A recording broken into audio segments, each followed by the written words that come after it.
বাংলাদেশ নিয়ে কেন একের পর এক অপপ্রচারে লিপ্ত ভারতের গণমাধ্যম? বিশিষ্ট সাংবাদিকরা বলছেন, শেখ হাসিনার পরাজয়ের প্রতিশোধ নিতেই উদ্দেশ্য প্রণোদিতভাবে অপপ্রচারের প্রতিযোগিতায় নেমেছে দেশটি। তারা আরও বলছেন, ভারতীয় গণমাধ্যমের অপসাংবাদিকতার জবাব দিতে হবে আন্তর্জাতিক মানের সাংবাদিকতা দিয়ে। মিথ্যার জবাবে তুলে ধরতে হবে প্রকৃত সত্য, আর এটাই হতে পারে দেশের গণমাধ্যমের প্রকৃত সাংবাদিকতা। শাহেদুজ্জামান সাকিবের প্রতিবেদনে বিস্তারিত।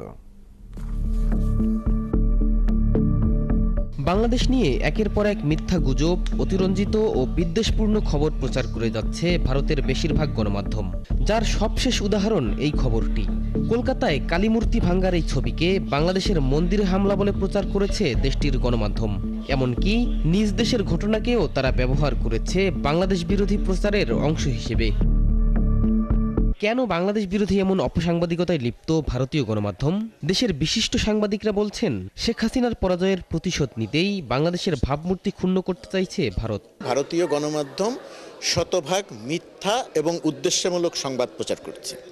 ধরুন, তারা সংবাদ প্রচার করছে যে বাংলাদেশে হিন্দুদের উপরে আক্রমণ হচ্ছে, সেই সময়ে তারা স্ক্রিনকে ভাগ করে আরেক ভাগে ছবি দেখাচ্ছে 5 আগস্টের আগে বাংলাদেশে ফ্যাসিস্ট শেখ হাসিনার সরকার যেভাবে বাংলাদেশের মানুষের উপরে হত্যাযজ্ঞ চালিয়েছিল, তারা সেই ছবি দেখাচ্ছে। শেখ হাসিনা এই গভর্নমেন্ট থেকে চলে যাওয়া, তাকে সে যখন পালিয়ে চলে গেলেন, তখন অনেকে হয়তো সংক্ষুব্ধ হয়েছেন, মন খারাপ হয়েছে। তার আলোকে হয়তো মিডিয়াগুলো সেটারই একটা রিফ্লেকশন আমরা মিডিয়াতে দেখছি।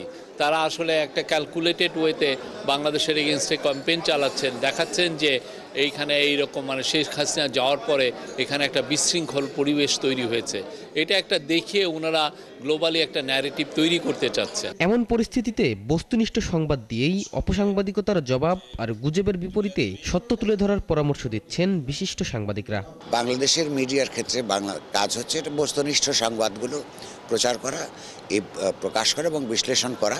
কোনো অবস্থাতেই ভারতীয় মিডিয়ার মতন করে অতিরঞ্জিত কিংবা তাদেরকে কেবল ভিলিফাই করা আমাদের কাজ নয়। আমাদের কাজ হচ্ছে সত্যনিষ্ঠ থাকা, বস্তুনিষ্ঠ থাকা। তারা যেসব অভিযোগ করেছে সেই অভিযোগগুলো যে সত্য নয়, আর সেটি অনুসন্ধান করে তার যে অংশীজন যারা, অর্থাৎ যাদের সম্পর্কে এই রিপোর্ট করা হচ্ছে, তাদের সাথে কথা বলে প্রকৃত ঘটনা পাঠকের কাছে, দর্শকের কাছে তুলে দেওয়াই হবে বাংলাদেশের গণমাধ্যমের প্রকৃত দায়িত্ব।